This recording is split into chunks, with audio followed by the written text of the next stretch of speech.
Thank you all very much. I'm really very privileged to be here, to be associated in some small way with Edward R. Murrow and his legacy, and to be here with members of his family as well as the great family of Tufts University.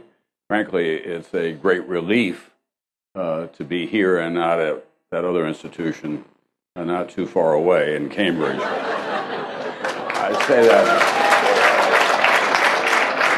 I say that in part because I was reminded, as I was doing some work on the plane on the way up here, I judge something called the Livingston Awards every year for young journalists.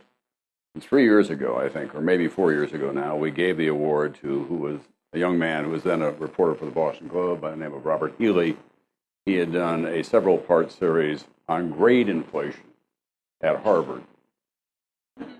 And when I got up to acknowledge his contribution, I said it was not only a great piece of journalism, but it was a great public service because it explained to the rest of us why so many Harvard graduates that we meet are not as smart as we think that they should be. And we know that will not be the case here today.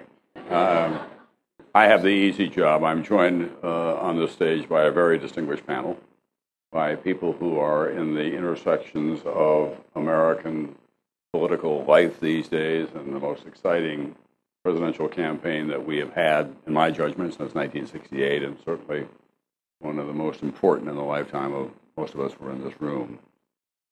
Julie wisely said you can go to your programs and read the biographies. I think you do know who Peggy Noonan is. I've been a longtime friend, but also, more importantly, an admirer of her clarity of language and the wisdom of her insight in her books and her commentaries and her radio work, despite the fact that she once worked as a writer for Dan Rather on CBS. And no one writes long-form political journalism better than Matt. Matt Bai, who is with us today, a graduate of this institution, does that in the New York Sunday Times Magazine. Eric Fernstrom, you know from Boston, of course. He was a newspaper reporter in this town and went off with your former governor to do what I think is the hardest thing in the world, which is to run for President of the United States. First to seek the nomination, and then, if things work out, to seek the election as well. It's also, I think it's important to say, a very honorable calling. Indeed, it's noble to run for President of the United States and to risk your life, literally, and to invest yourself in trying to improve this nation and to represent all of us. So Eric brings a unique perspective of being both a journalist and now a senior communications advisor to Governor Romney. Now, let me begin with you. You are, in the best sense of the phrase, a journalist who is working in a traditional medium, long-form journalism, a magazine. But there is another universe. There is another universe. Well, before you went to the Times, you were at Newsweek and at Rolling Stone before that. I was at the Boston Globe, actually. Well, then you do have a more distinguished background than even we realized here today at the Boston Globe. But there is another universe out there now in journalism, and it is the universe of the internet, and it is populated by the bloggers. I have a particular, what I call the only Brokaw theorem of modern physics that you will ever hear, which is that because of the blogosphere, what very often happens at about 3 o'clock in the morning in this vast new universe that is being formed by the second Big Bang that we're all living through, some fragment will be sucked into it, and it will have kind of shape, and maybe even the appearance of some weight. And we don't know where it came from. We don't know what its intentions are, but by 7 in the morning, Don Imus is talking about it, and radio shock jocks across the country have picked it up, and they're passing it along.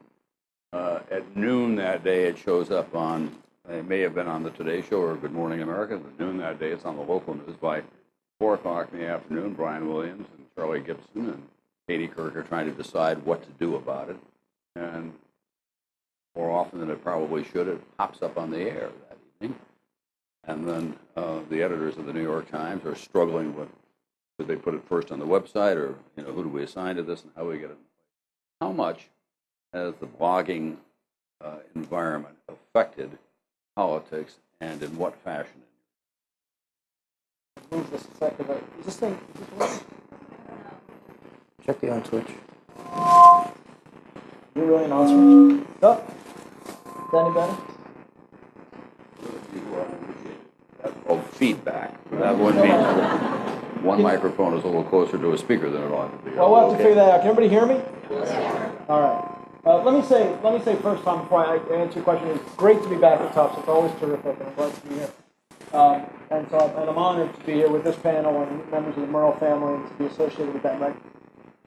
I must have some anxiety associated with it too, because I swear to you, last night, for no reason, I had a dream that I was back at the paper here and I was late for class. At least I was going to class, so I apparently evolved over time. I will, that's a long question because it's transforming our business, as you know, dramatically.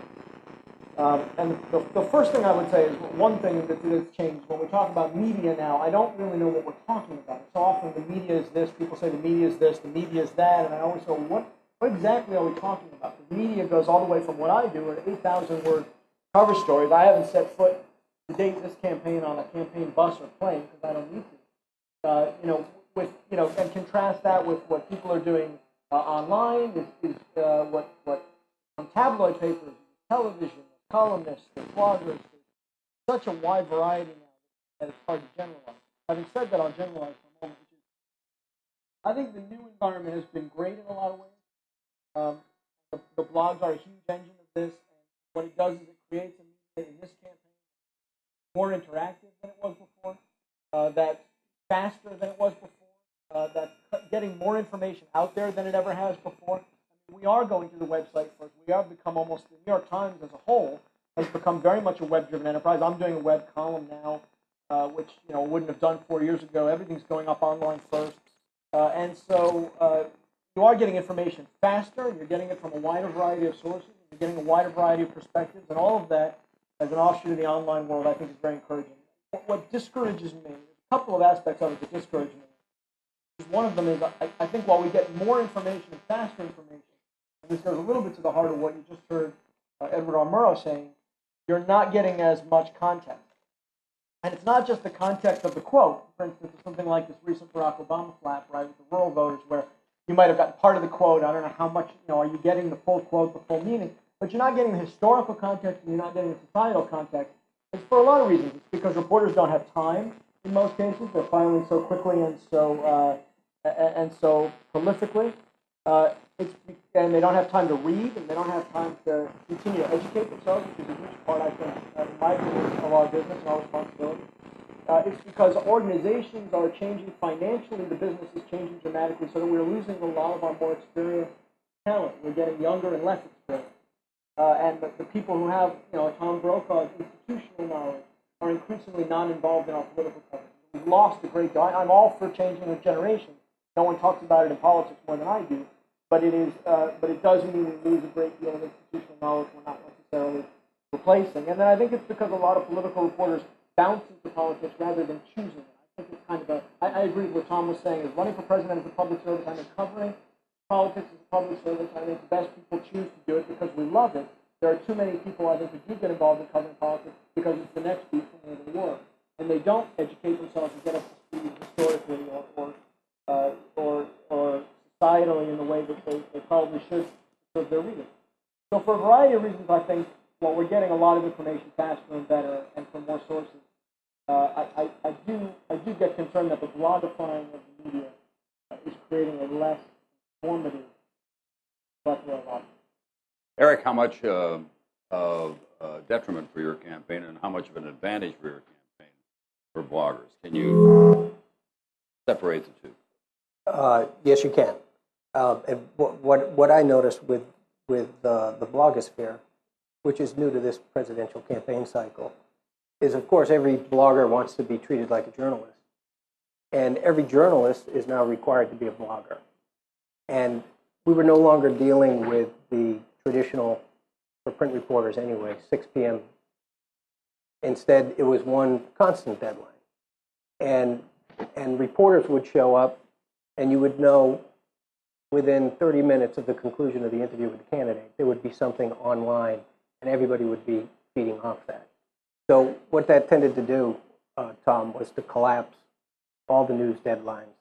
And so now we're in one long news cycle. I think it began January 1, 2007 at 12:01 a.m., and we haven't come out of it yet. It's just one permanent drone of coverage. And it's changed the job of the reporter.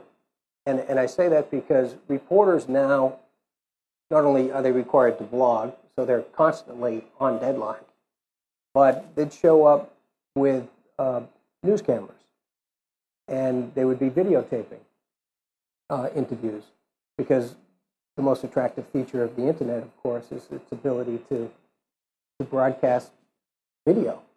And so the nature of the job, a reporter has become much more of a Renaissance person, in a way, a blogger, a radio reporter, a TV interviewer, and of course they have print responsibilities as well. Well, a perfect example of that was the campaign of George Allen running for the Senate in Virginia, who was probably upended, or it was certainly the beginning of the end, when there was a blogger who was working for the campaign, Senator James Webb, with a camera, and Senator Allen's referred to the macaca over here. That then ends up on the screen, and it gets wide distribution. Was that unfair, Peggy? I think I belong to the school that says it's pretty much all fair game. If you're running for president, you are running to be one of the most powerful people on the planet. It is an intensely public act. You have to expect people will be taking pictures or recording or taking notes when you speak. That having been said, I would back up what Matt said about the loss of context, loss of being able to understand the true meaning of events. For instance, I still don't know what a macaca is. And it was 6 months ago or a year ago that became a huge flap with George Allen. So yeah, as far as I'm concerned, it's all fair game. My sense of what it's like right now to be on the campaign van and the campaign buses is that you have a fairly exhausted candidate with a fairly exhausted staff being followed around by a fairly exhausted press, because everybody has constant deadlines. Let me depart here for a second just to say I'm glad to be here. I am grateful to be here. I am, as everybody who came up in my time and in the year afterwards, a great admirer of Edward R. Murrow and of his works. It was a delight to meet Casey. And I would just, one of the things I wanted to tell you, Casey, when I met you was I was very lucky in that when I started at CBS News, mid-1970s, it was after the Murrow days, but I was taught, I was a writer and editor and producer, I was on radio side, I was taught at CBS how to write for the air by the Murrow boys, by the guys who had been taught by Ed Murrow how to write for the air from 1939 to 1945. Guys like Winston Burdett, Charles Collingwood, Douglas Edwards. Doug Edwards worked with your father and used to come in and now and then just, this will sound daffy, it wasn't daffy, but he'd now and then walk into a sound room and start telling me Murrow anecdotes. And so Edward R. Murrow became a rather mythic creature for me. I wanted at one point to write a book called The Murrow Boy about all of those fellows and that whole generation of reporters that had been trained by your dad. At any rate, I should go back to your question. Is it all? Thank you. Is it all fair game? Yeah, I think it's all fair game, and I think that's just fine. If you're going to be president, you ought to learn how to suffer. To learn how to suffer, you should be on a campaign van and going all over America. It works. Well, there actually is another advantage to the blogosphere, in my judgment, and that is all the campaigns now have websites.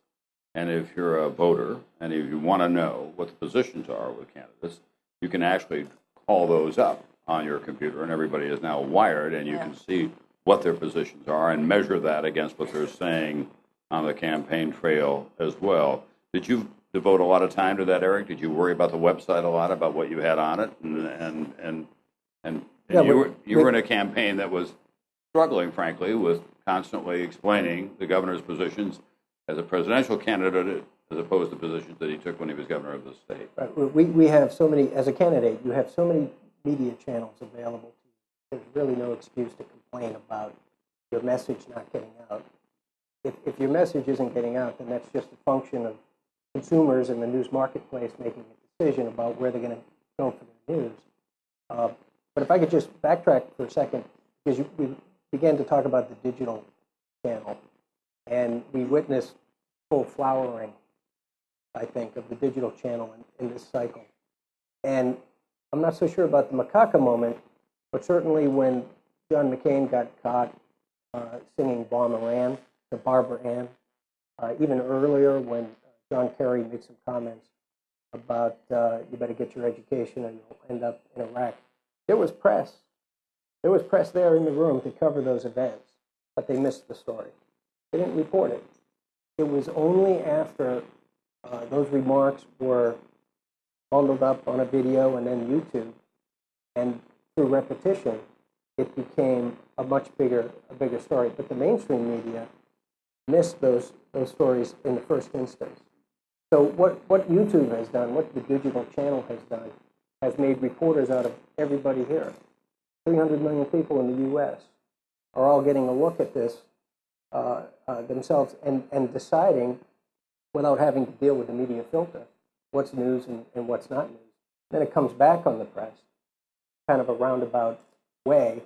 But that's how a lot of stories germinate, is through YouTube and people talking about what they see.